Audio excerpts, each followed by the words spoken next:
Comment ça s'appelle les gants qu'on met là au kendo? Des côtés. Ouais. C'est Et tu stressant. sais ce que c'est côté aussi? À côté. Non, côté, tu sais ce que c'est? À part les gants qu'on met au kendo? Les côtes. Ouais, non, c'est le nom de famille du producteur exécutif de Assassin's Creed. Ouais.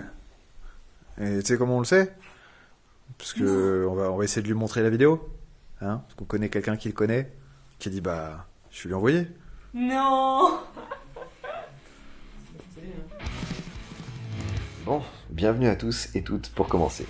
Nous, on est l'association Art et Budo, une association de tate. Vous connaissez sans doute pas le mot, mais pourtant vous savez déjà ce que c'est. Le tate, c'est l'escrime japonaise de spectacle. Vous avez déjà vu un combat au sabre dans un film et vous vous êtes dit que c'était trop classe? Alors, vous connaissez le tate. Pour le dire autrement, le tate, c'est l'art de faire semblant de se battre avec des armes japonaises d'époque. Vous connaissez le katana sûrement, mais il y en a d'autres, dans une approche qui a bien plus à voir avec le théâtre qu'avec la martialité, mais où le but, c'est de faire quelque chose de joli, tout en maintenant une illusion de combat réel. C'est facile à dire, c'est pas si facile à faire. Du coup, on s'entraîne ensemble pour apprendre à faire semblant de se frapper sans se faire mal, et on a un but, c'est de pouvoir montrer ça à un maximum de gens. Ça passe par des spectacles, des initiations, des animations sur des salons, des événements, et ça passe aussi par des vidéos. Aujourd'hui, on voudrait vous parler de l'histoire qu'il y a derrière l'une de nos vidéos de sabre, articulée autour de l'univers du jeu vidéo Assassin's Creed Shadows, développé par Ubisoft, qui décrit la lutte à travers les lieux et les époques entre les assassins et les templiers, en naviguant entre la fiction, le contexte historique et notre époque contemporaine.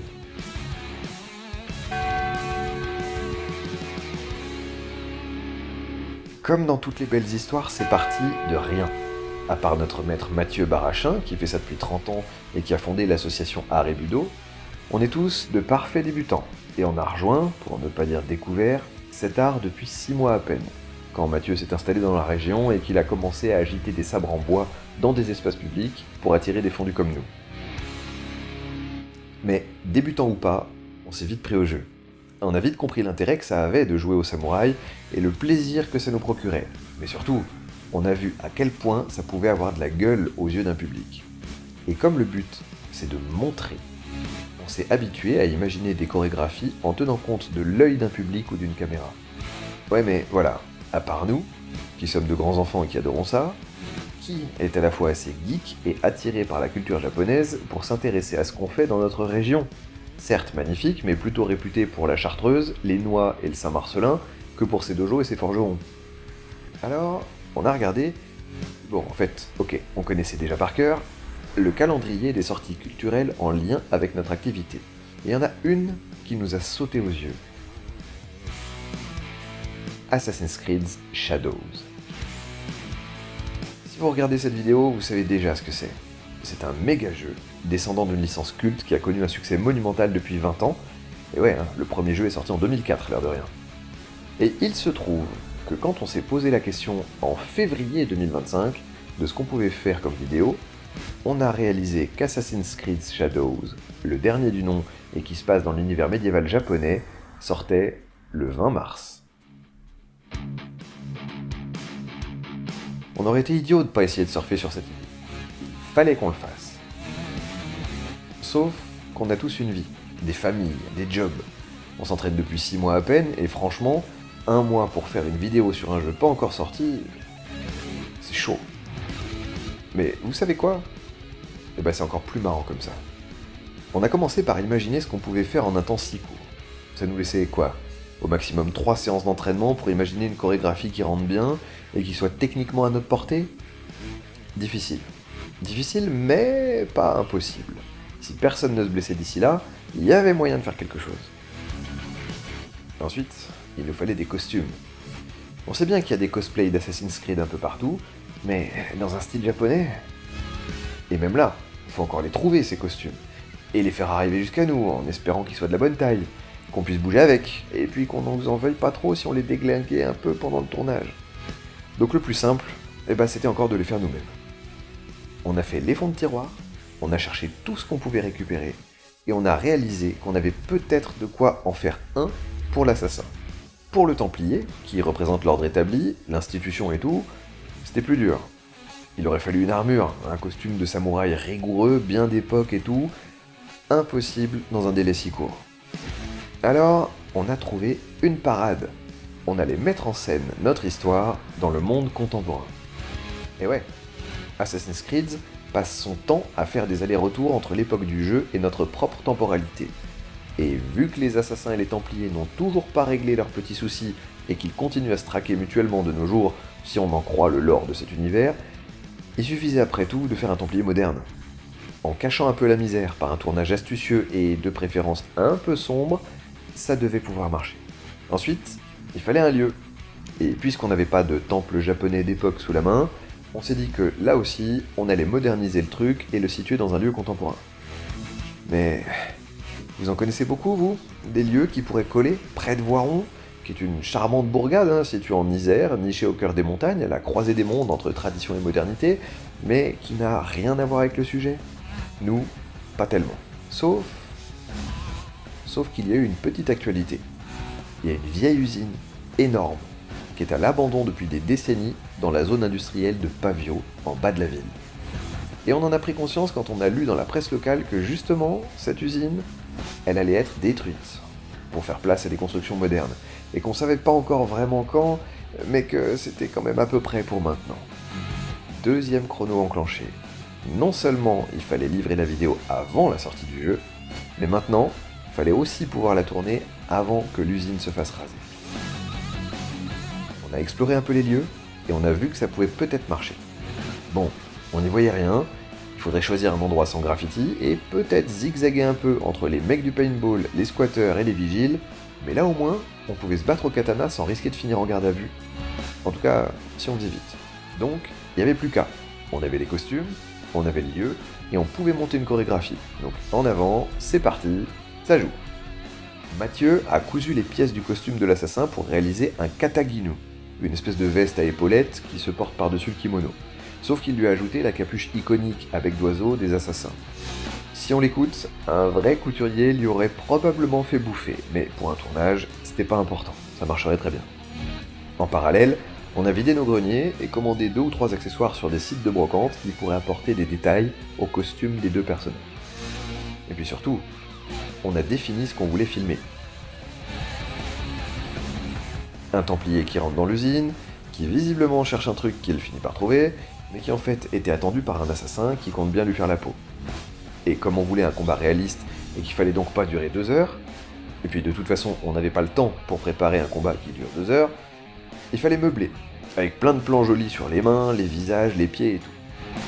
Et puis ça permettrait de rendre le combat dynamique et de masquer les éventuelles erreurs de la chorégraphie aussi, vu qu'on savait pas trop ce qu'elle donnerait.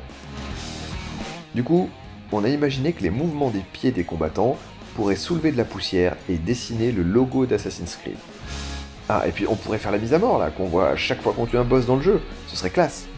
Avec un pseudo-égorgement aussi, fait avec une plume, comme dans le jeu toujours, génial. Bon, ça impliquait de trouver une plume et de quoi faire de la poussière, d'incruster un logo sur le sol, et on savait pas trop comment tout ça marcherait, mais ça se tentait.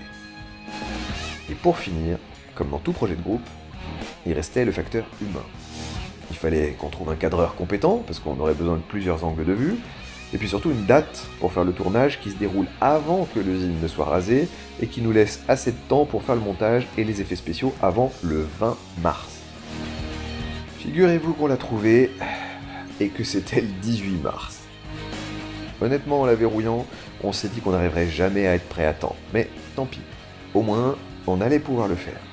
Et pour le coup, c'était plié, on avait pensé à tout, il n'y avait plus qu'à. On s'est entraîné une dernière fois le lundi 17 mars au soir, on s'est quitté chaud comme la braise et impatient de tourner le lendemain, et le jour J, il y a eu 2 énormes changements. Le premier déjà. Valentine, l'actrice principale, est tombée malade. Elle a lutté toute la nuit, mais elle a bien dû se résoudre à nous écrire à 4h du matin pour nous dire qu'elle pouvait absolument pas assurer le rôle, même avec toute la bonne volonté du monde. Alors là, c'est la panique, hein. Le costume est à sa taille, il y a qu'elle qui connaît la chorégraphie, et c'est pas exactement un truc qu'on peut changer au dernier moment. Mais Valentine, du fond de son lit, elle a eu exactement le réflexe qu'il fallait. Elle a appelé Jeanne au secours. Jeanne, à part la copine de Valentine, c'est une membre plus expérimentée que les autres de notre troupe, parce qu'elle pratique le kendo, et pas qu'un peu. Du coup, elle a tout le temps un truc cassé, mais par miracle, là, les morceaux principaux tenaient encore à peu près les uns aux autres, et elle pouvait physiquement être là. Sauf que Jeanne, à 4h du matin, elle connaissait pas la chorégraphie parce qu'elle n'avait pas été écrite pour elle. Et vous savez ce qu'elle a fait? Elle a littéralement poncé en boucle la vidéo faite à l'arrache du dernier entraînement. Celle qu'on avait faite en 3 minutes pour se souvenir des mouvements le jour J, si jamais on avait un trou de mémoire. Et elle a débaroulé sur le parking, au point de rendez-vous, avec 4 heures de sommeil dans les pattes et 4 heures d'entraînement en solo dans son salon avec un manche à balai.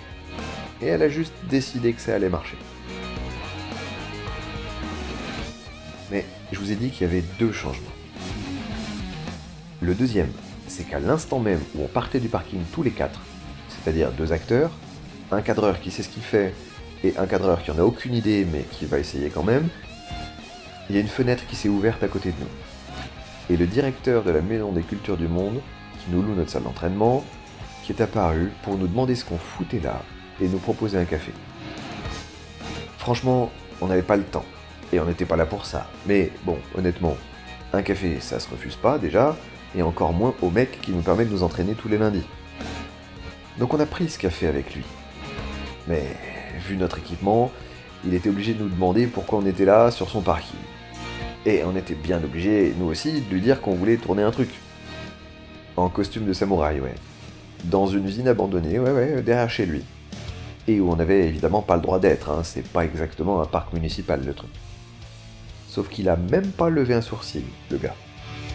Il a pas été choqué. En fait, je crois qu'il a même pas été surpris, parce qu'il doit commencer à nous connaître.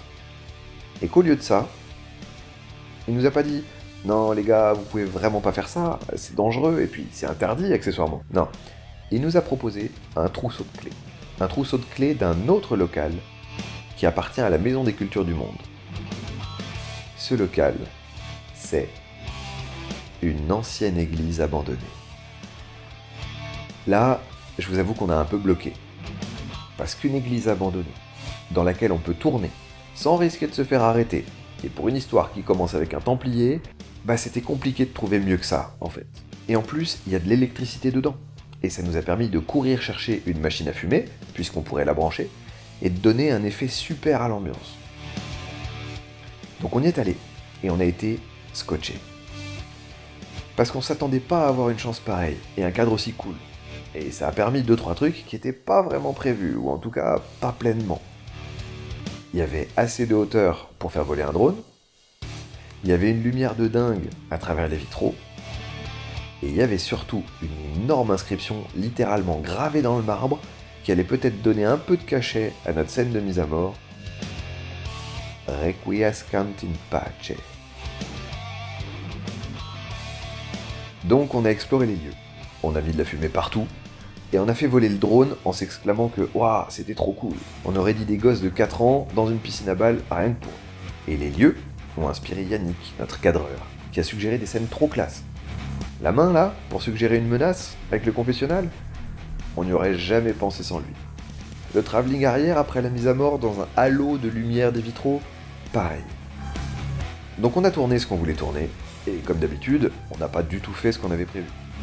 La farine qu'on avait achetée pour faire de la poussière là, sur les mouvements des pieds, à part dégueulasser les lieux, ça servait à rien, et ça faisait pas les faire chercher.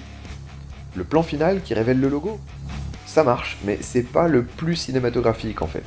La plume? Ah oui merde, la plume. Dans l'enthousiasme, on a zappé de tourner un truc avec la plume. Mais c'est pas grave, on est sorti en début d'après-midi avec de la matière première, et vraiment plus du tout de temps pour la monter avant la date fatidique.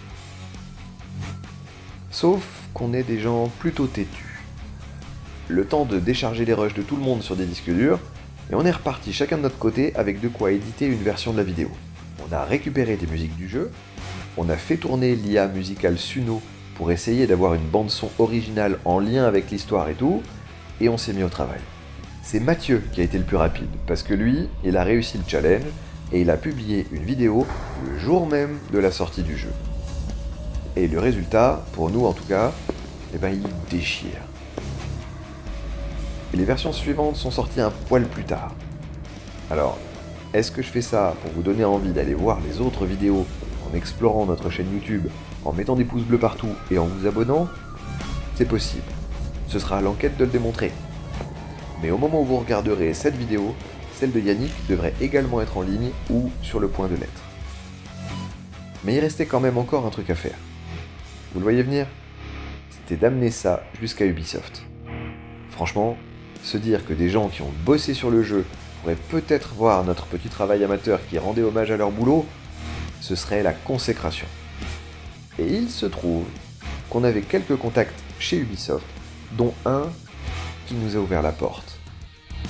Les équipes de développement, je les connais, ouais, je les connais, mais vous voulez pas directement qu'on essaye de la montrer à Marc-Alexis Côté, le producteur exécutif du jeu? À ce stade, on sait pas si la vidéo est arrivée jusqu'à nous. Et d'ailleurs, même ce making-of, c'est un peu notre bouteille à la mer à nous, pour essayer de lui dire à lui et à ses équipes à quel point on a aimé mettre en scène du tâté dans l'univers qu'ils ont créé. Qu'on les remercie tous pour ça, qu'il y a des points communs entre leur passion à eux et la nôtre, et celle de millions de joueurs à travers le monde. Que grâce à eux, et aux histoires qu'ils racontent, on n'a même pas encore lancé le jeu, qu'on est déjà quand même en plein dans le mantra des assassins. Rien n'est vrai. Tout est permis. Et on coupe.